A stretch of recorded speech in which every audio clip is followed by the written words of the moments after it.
Okay, everybody, DJ Psycho Eddie here. Welcome back, My Night Out Radio. For those of you who had the twitches, and we were actually twitching over here because that's the first time most of us have heard that song. I reviewed it earlier, but I forgot about the couple of moments where they had the break in sound. I think Tourette's was kicking in at that point. But yeah, that was Kor Rosic, name of the song, Spellbound. Tonight we are talking about food porn. Cannot talk about food porn without everybody's favorite food porn star, Julia Child. That's right. I had to go there right off the bat because everyone says that she is the original. She's one of the first. She is one of the first, but she is not the first person to cook on TV. Now, I don't know about you, but when I was a kid, I was always watching these cooking shows, and at about the same time, there was also the Frugal Gourmet, which I'll get into in a minute. But these people that started, she wrote a book. Julia Child wrote a book, Mastering the Art of French Cooking. PBS in Boston, WGBH, I believe it is. They were the ones that actually got her on the air initially, 1960s, and they brought her on. The name of the show, The French Chef. Then she went on with Julia Child and Company, Julia Child and More Company, Dinner at Julia's. There's a few other places, a few other shows that she was on. But a lot of people don't know the other side of Julia Child. Neutral Nation has a song, Julia Child Was a Spy. I was going to play it tonight, but there's a couple of F-bombs in it, so I couldn't play it. But Julia Child actually was in the OSS. Did you know that? No, I didn't. Here's your conspiracy theories in action. She worked directly, top secret researcher, working directly with the head of the OSS in the Emergency Rescue Equipment section. And she kept track of over 10,000 officers through the OSS. Now, how that translates into cooking? Actually, that's how she got her name. Her real name was Julia Carolyn McWilliams. She married Paul Childs.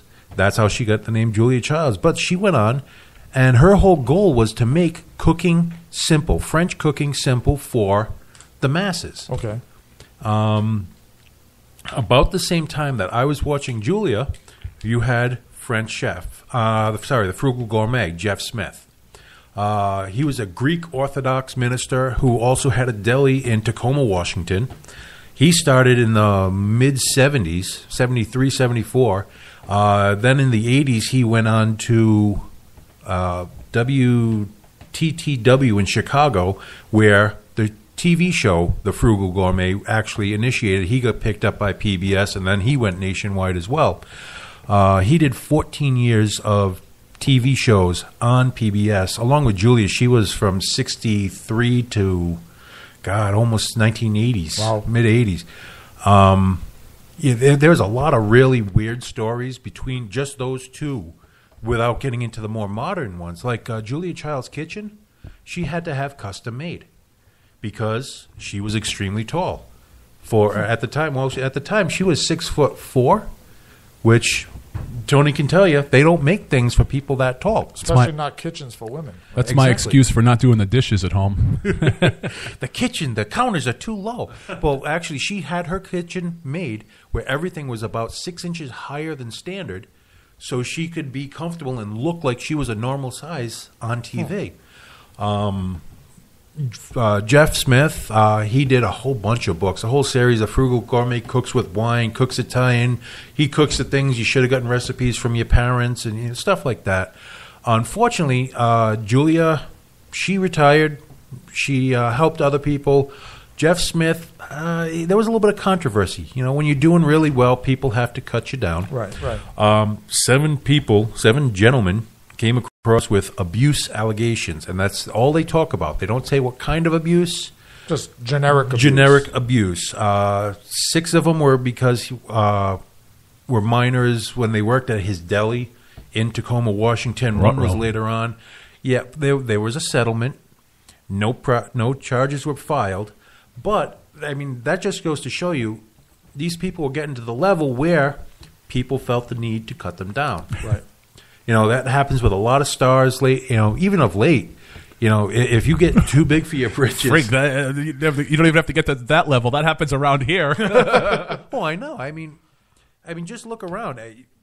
There are people, they'll make up a story just to get a paycheck. Hell, you want to make up a story about me? I'll own it, unless it's a real sick one, and then I'll definitely own it. But you got these people that wanted to cut him down, and they did. That's what took him off the air. But he was still after he was taken off PBS because they couldn't have him on the air.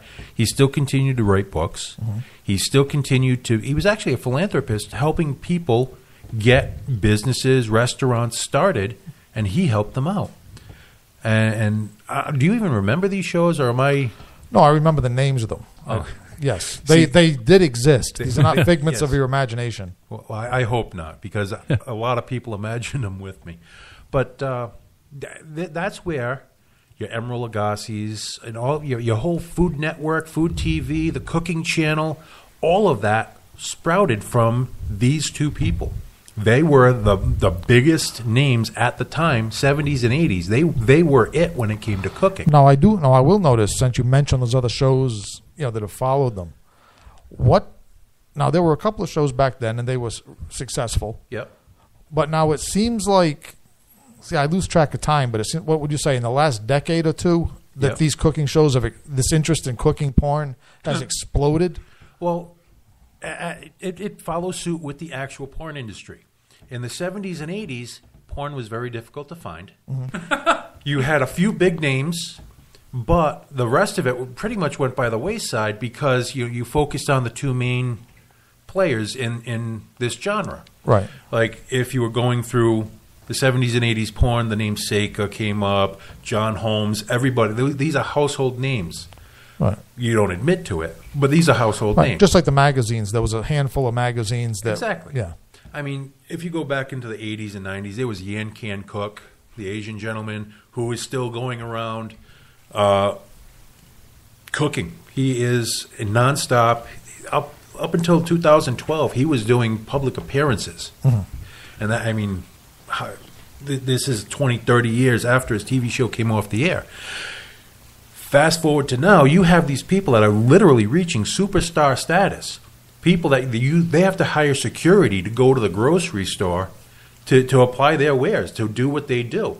And to me, I just had to research this and see where people were coming from. And this is the format that pretty much everyone now follows. Right. This is the food. This is how you cook it. Let's do the glamour shot. Spritz it with a little bit of oil so it looks all nice and shiny. Right. Everything's golden brown, delicious. Go on to the next dish. Right. It's specifically food porn, though. Oh yeah. I mean, now there's the other kinds of pornography. Yes, the internet's a home for sexual porn and all the other architectural porn and disaster porn. And there's even weld porn. People that you right. laugh. People that run such a perfect bead when they're welding that it's actually art to look at. It's amazing. No, absolutely. But my distinction here is that food porn seems to be enjoying a bigger explosion of popularity than the other categories. Because some of it is the seedy underbelly or it's genre specific. Like I was just speaking of weld porn. If you're not a welder, if you're not into the steel trades, what do you care about weld porn? But break it down to the most basic level. Everybody's got to eat. They do. So I'm just wondering if the explosion in food porn is it due to the proliferation of foods available, to the people that can buy it and cook it and afford it, the diversity. or is it kind of wish fulfillment, kind of like when we were 13-year-olds in our bedroom, we got the sexual porn and got off on that. Is it possibly because a lot of people these days can't afford decent food? They can't afford to eat in restaurants. Or they're on a diet. Well, if they're on a diet, they have less to worry about. I'm thinking of people not on a diet that are basically, can't afford to eat these meals, and they're just looking at these meals on the TV and wishful thinking, lustfully looking after the pot roast. Yeah, honestly, exactly. Seriously, that I think is what plays a very big part in their success and how they went out. Is in Julia Child's case, whatever she made duck confit, or she made duck l'orange, or she made anything with pretty much any of her recipes that she did on her show Right. was something you would not ordinarily have. And recipes like that, I'm never going to eat that. I'm never going to cook that. But chances are I'd still watch the show. Oh, yeah. Right, because you're not going to jump on back in the day Tracy Lords either. You're not going to have Tracy that. Lords today, maybe. Well, Yes. Tracy Lords back then, if you jumped on it, there's a whole legal ramification.